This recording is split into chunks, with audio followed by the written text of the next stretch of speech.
भैया राम राम।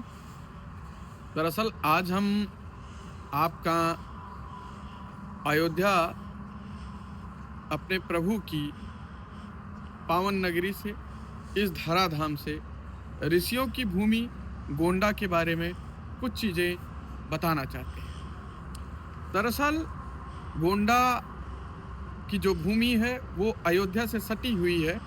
ये देव भूमि है और वो ऋषि भूमि है।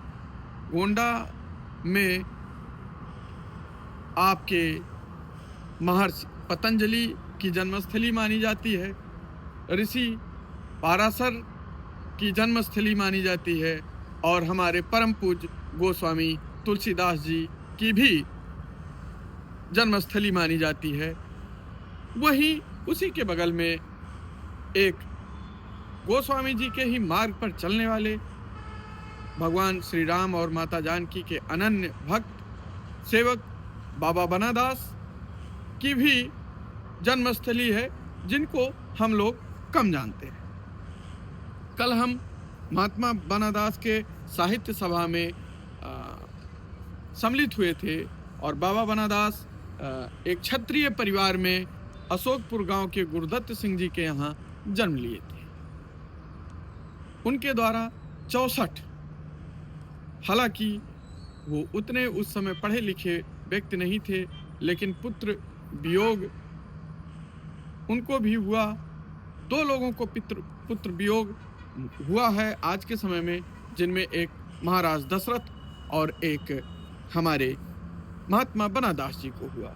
पुत्र वियोग के बाद उन्होंने गोंडा की धरती को छोड़कर अयोध्या में आकर के अयोध्या को अपनी कर्मस्थली बना करके और भगवत कृपा से उन्होंने पढ़ाई लिखाई शून्य होते हुए भी 64 ग्रंथों की रचना की और गुरु कृपा से उनको ये सब चीज़ें हासिल हुई। उनके 7वीं पीढ़ी में, उनके वंशावली में एक युवा साथी अंकित दास हुए, जो उनकी परंपरा को आगे बढ़ाने का कार्य कर रहे हैं। वाकई में ऐसे युवा प्रेरणा स्रोत होते हैं, जो आज की चकाचौंध से दूर होकर के एक संत के मार्ग पर चल रहे हैं। हम उनकी सराहना करते हैं। तो एक गुमनाम और अद्भुत महात्मा बनादास की भी पुण्य भूमि के रूप में गोंडा जाना जाए, इसके लिए हम उनके वंशज अंकित दास को शुभकामना देते हैं, मंगल कामना करते हैं। वो ऐसे संघर्ष करते रहें। धन्यवाद। जय श्री राम।